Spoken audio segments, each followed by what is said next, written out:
15 minute से doorbell बजा रही, सुनाई नहीं दे रहा है क्या आपको? अरे बाथरूम में थी मैं, और टीवी भी तो चल रहा था, सुनाई ही नहीं दे रहा था। जैसे ही सुनाई दिया मैं भाग भाग के आई ना। भागी भागी आई। मैं देख रही हूँ आजकल आपका टीवी कुछ ज्यादा ही चल रहा है। खिड़की भी बंद रखते हो आप, खिड़की क्यों बंद कर लेते हो? अब बेटा सुनती नहीं।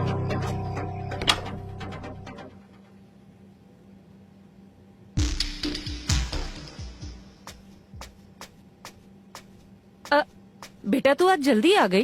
क्यों, जल्दी नहीं आ सकती क्या? लेट आती हूँ तो भी पूछते हो कि लेट क्यों आई, जल्दी आती हूँ तो भी पूछते हो जल्दी क्यों आई। मुझे तो समझ में नहीं आता है कि आपके दिमाग में चलता क्या है। इतनी गर्म क्यों हो रही है? किसी से झगड़ा हुआ है क्या? रूपाली ने फिर कुछ कहा क्या? रूपाली ने नहीं, नेहा ने। पता नहीं अपने आप को समझती क्या है। होगी रईस की बेटी। क्यों, क्या हुआ? अगले हफ्ते प्रोजेक्ट सबमिट करना है, उसमें कम से कम 2000 रूपए खर्च है। उस कुत्तिया ने पूरी क्लास के सामने मुझसे कहा कि तुम गरीब हो, अगर तुम्हें पैसे चाहिए तो मैं तुम्हारी मदद करना चाहती हूँ, और अपने पापा से कहकर मैं तुम्हें पैसे दिलवा दूंगी। मन तो कर रहा था कि पूरी क्लास के सामने उसे एक थप्पड़ जड़ दूं। तू चिंता मत कर, हाँ पैसों का इंतजाम मैं कर दूंगी।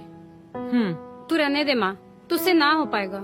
पता नहीं कौन से पुण्य के थे जो शर्मा जी ने हमें रहने के लिए छत दिए, नहीं तो हमारे सर पे छत भी ना हो। बेटा पैसों का इंतजाम हो चुका है, और जल्दी मेरा काम भी तो शुरू होने वाला है। बस कुछ ही दिनों की तो बात है, तब तक हम दोनों मिलके मैनेज कर लेंगे। हाँ शुक्र है नाक कटने से बच गई। अच्छा वो सब छोड़ो, मुझे बहुत जोरों की भूख लगी है। ये बताओ खाने में क्या बना है? खाने में आज तेरा फेवरेट बना है। मैं समझ गई, मूंग की दाल और भिंडी की सब्जी। जा तू कपड़े चेंज कर ले, मैं खाना निकालती हूँ। ठीक है। ठीक है बेटा।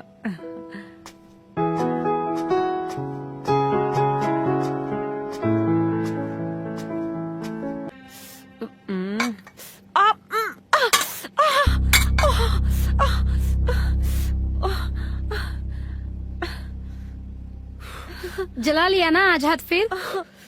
तेरा ये काम करना मुझे जरा भी पसंद नहीं है। तुझे पता है ना, लोगों के घर जाकर भी खाना बनाती है और घर में भी लोगों के लिए खाना बनाती है।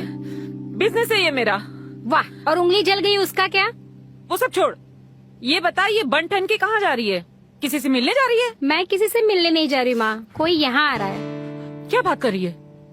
तुझे कोई देखने आ रहा है? अरे माँ, अभी मुझे कौन देखने आएगा? अभी तो मेरे खेलने खिलाने के दिन है। अगर अभी से मेरी शादी हो गई तो ढल गई पूरी जवानी मेरे ऐसे ही। बदमाश, तू ना आवारा बनती जा रही है। आवारा नहीं माँ, मैं तो बस तेरी मदद करना चाहती हूँ। फिर से वही ट्यूशन वाला भूत तेरे सर पे सवार हो गया है ना?